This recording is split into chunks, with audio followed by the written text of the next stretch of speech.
since Wednesday evening. Stayed until Monday.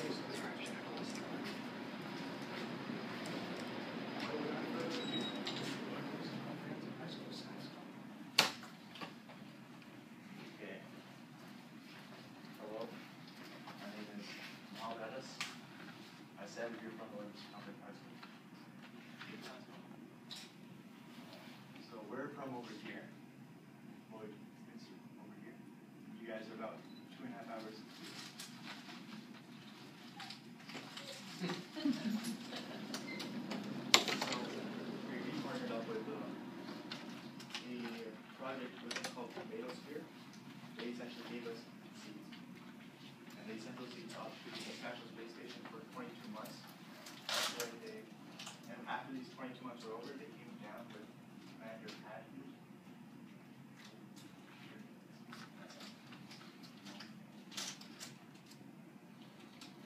So essentially, while they were up on the International Space Station, they got in some cosmic radiation.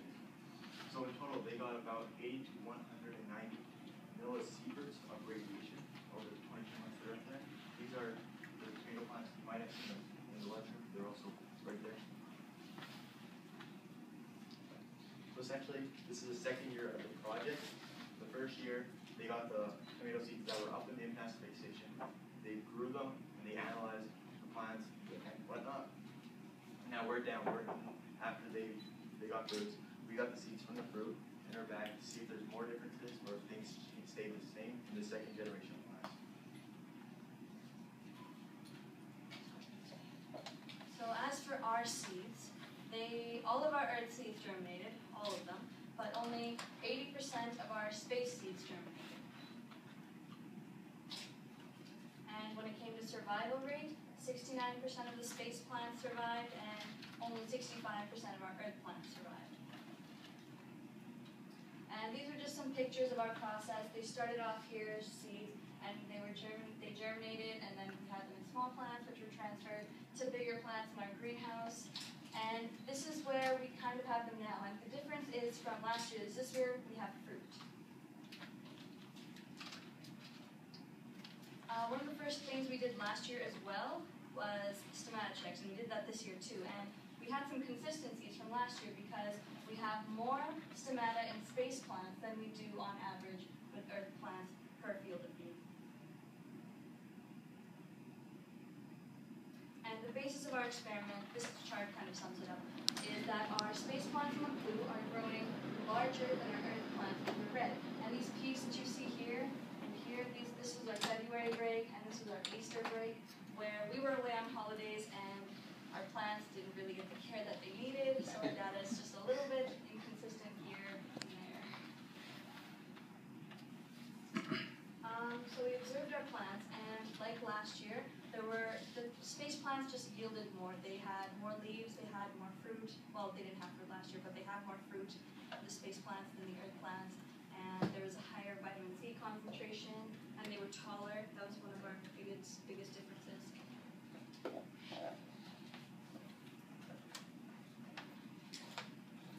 So my name is Riley Krasetsky, and I was one of the students that were on the Beamline last year.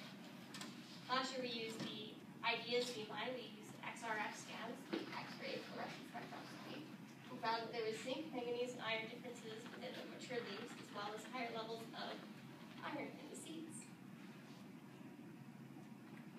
We also used the X-ray absorption near edge spectra on the IDEAS Beamline to find different speciation of iron in the seeds, as well as different speciation of manganese in the leaves.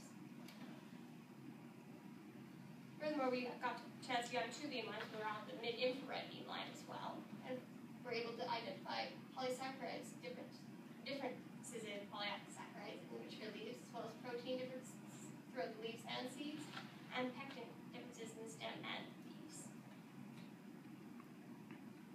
This year we had help from Colby and Clarice. They were on the CMCF beamline, did XRF scans for us using our second generation plants. They found when they were using their time here, differences in manganese, iron, zinc, copper, and potassium. Levels all consistent with last year, as well as that potassium helps of sugars within the plant, which will help us on our mid-infrared data that we got this year. We also found differences of calcium as iron in the soil. Iron in the soil is consistent with last year. This year, however, we had loss of end rot on our plant, which is caused due to a calcium deficiency. So it's interesting to find that they did find calcium differences here, which in the space plants they were slightly worse off with the bottom end rot. So it's shown here in the red that they were on lower levels. Lastly, they found manganese differences in Louise, which was consistent with last year here. That could be a possible hereditary trait between the two generations.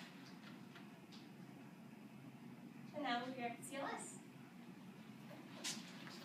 These are just pictures of us at the CLS using the Beamline and doing our data analysis. What we did, we used the mid-infrared Beamline and we used the ATR sample technique, the attenuated total reflection. And what happened was the mid-infrared came in, it hit the germanium crystal, which had our packed powdered sample, and then it reflected onto the detector to give us our information. But before we did that, we had our samples ready to go. We had our samples done in Lloyd and we brought them here. We had stem, we had sugars from the fruit, we had leaves, and some roots as well. And what we did is we grouped them up, separated the earth and space, obviously, and then we dried them, and then we got some good old mortar and pestle, and we grinded them down.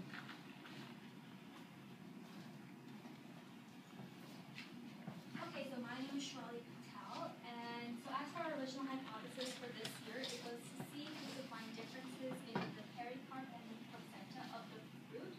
So the pericarp is this fleshy part on the outside, and the placenta is in here, which is contained within the fluid. So for our sample, we extracted the seeds and we did not count them in our data at all. So here's just a graph showing the placenta versus pericarp. PC stands for pericarps and the PA stands for placenta. So we noticed there was difference in polysaccharides and carbohydrates in the placenta, which we saw right here in this gap. There was also less sugars and proteins in the placenta overall, which was seen over here in this gap. And earth had a higher peak in the carbohydrates, and we also are thinking that may mean that there's more of it.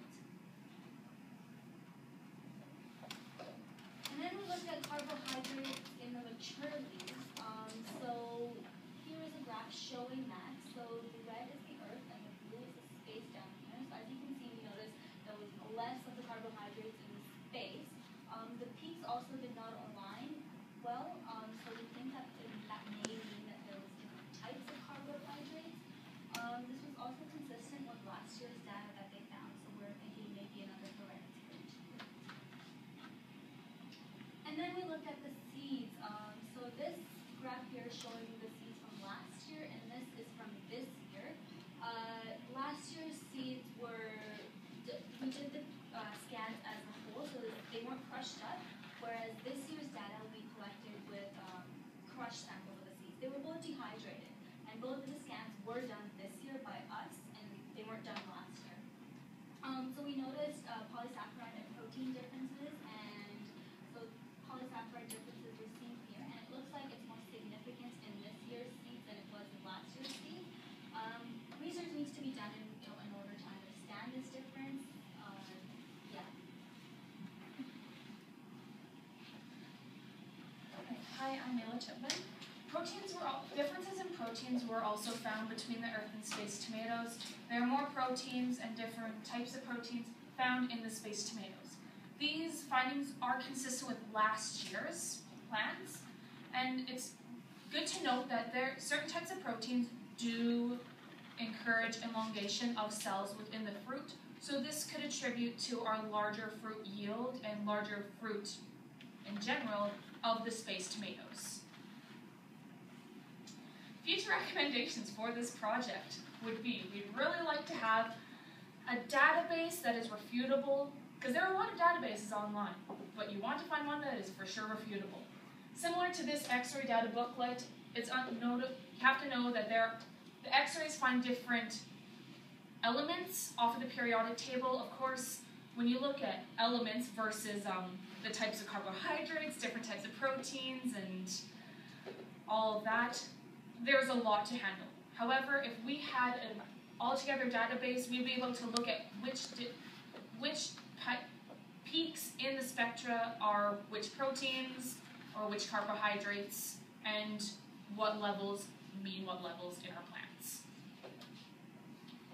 In conclusion, though, we noticed that the second generation of these seeds have large differences between the earth and space tomatoes, and these findings are consistent with last year. So overall, we believe that the traits found in our space plants are hereditary, so they transfer from the first generation onto the second generation of the space. Same goes for our earth plants, which they did have similar findings. We suggest that this could be due to the space or the cosmic radiation that they encountered on the International Space Station. Two sources of errors that could have happened in this, like with the plants, would be like the leaf counts were very like tedious because there's like hundreds of leaves to count. So sometimes we got like 400 leaves. Sometimes we got one day we got 400 leaves, the next day we got 450. Things the leaves can't grow overnight. Another one could have been contamination prior to arriving at the CLS. As stated before, we used mortar and pestle, and maybe we didn't clean them properly enough, and some got some other ones. And like what happened before we even got the seeds, like what happened during transportation, or where the seeds originally came from. And future works, where if anyone wants to continue our project, we could recommend looking at the DNA itself and see if there's differences in the DNA, and maybe use a better cutting tool for the cross sections, and as well as continue researching to like go into the next generation and the next generation after that, maybe even to see if the differences continue on or if they're just going to stop.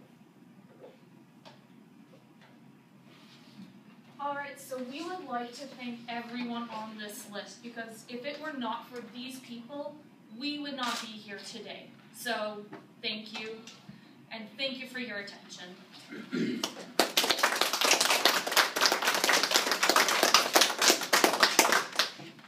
Okay, anybody have any questions?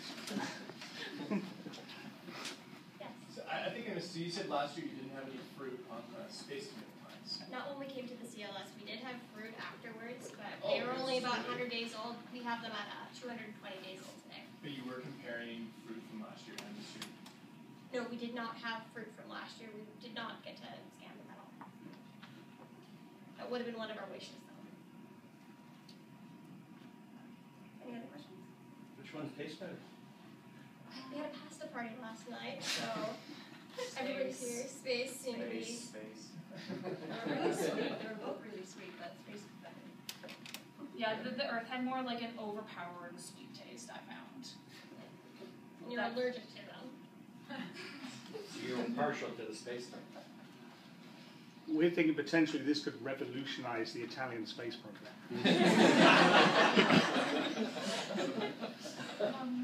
You two had some questions? Gentleman in the back? Sure, thanks. In your first experiment, you exposed seeds to X-rays. Did you use those seeds again? No, we did not You use didn't, those. okay. We had 2 seeds that were left over. That's why we didn't actually crush them out this year when we were using the mid-infrared data. We just kept it as whole. We were surprised to get some good data from it.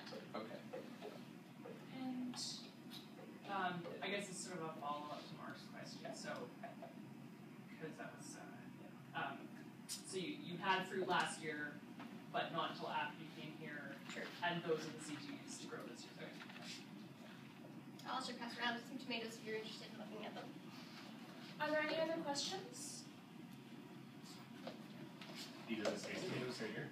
The large one is the earth tomato. The little orange one is the space tomato. Not proportional to our data, but that's what we had left on these fruit here because we used the rest of them for shipping last night. Sorry, we were kind of hungry. So last year, from what I recall, you didn't necessarily know which ones were the space or non-space tomatoes beforehand? Well, the Tomatosphere project, they send us seeds and they mark them A and B or whatever acronym they choose. Then after we finished doing their project, was just to figure out how long it took for them to germinate. They would tell us afterwards. Oh, so it's So we would keep them completely the same conditions, not knowing. Same as this year, we kept them under the same conditions. But then after you did their project, they sent you 2 new packages, right? Yes. Where they guaranteed one was space and one was not. Yes. So the seeds go back into which seed bank? Because you're growing the fruit this year again. You'll collect some of those seeds and put them in a bank? We'll keep them, yes. Like a seed bank? Yeah. I Don't actually know what a haven't seed thought bank is. about a seed bank is like I'll explain it to you after. Actually haven't thought about that, but that's a really, really good idea. It's something we should keep noted. Maybe bioresources. Yeah, some of us are taking plants home, so. Other question? I got it. How did you test the vitamin C? We did a titration lab. We found a lab from the University of Cambridge. We would extract all the fluids from the fruit, and then we would use potassium iodide, level it up using that titration to figure out the map from there. Okay. Space tomatoes at a much higher vitamin C. Yes, it was 4.5 milligrams to 3.5 milligrams, base higher. Let these guys know how old you guys are. I'm 18 years old. This is my second year on the project, as I said before. I'm 17. She's the only one who was here last year, so this is my first year on the project. I'm 16 years old. I'm 17. And that's what, yeah, she's oh, sorry. Last one. I'm the last one. Recently turned 18. You guys talked about maybe doing a comparison of really seeds and expose them to silicon radiation for a while, and then compare their growth with space tomatoes and the not-so-space We tomatoes. have heard of the idea. I think that would be a great future recommendation. We did not get to do that ourselves, but I would like to see those results. Thank you very much.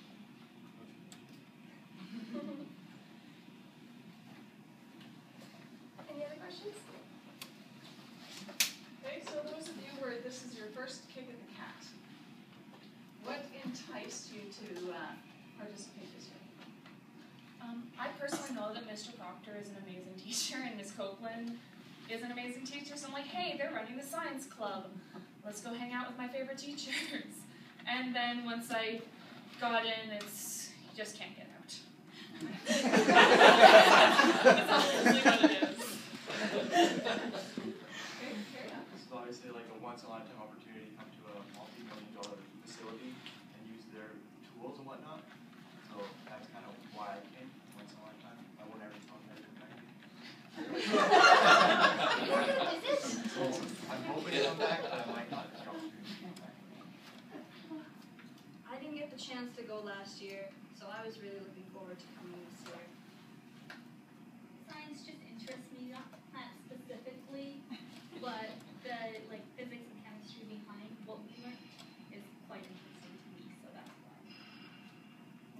And Riley, this is your second kick at This the is cat. the second year. I really found that the project last year was really interesting to me. I thought it had promise, that there would be information to find, and that's what kind of brought me back into it. I wanted to know what would happen after generations passed.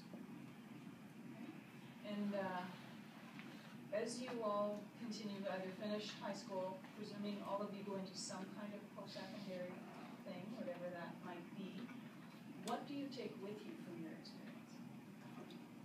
I would take away the research process that we went through. I'm hoping to become a medical doctor one day and help research in the medical field. So I kind of have a background on like the systems of how to research and how long it takes.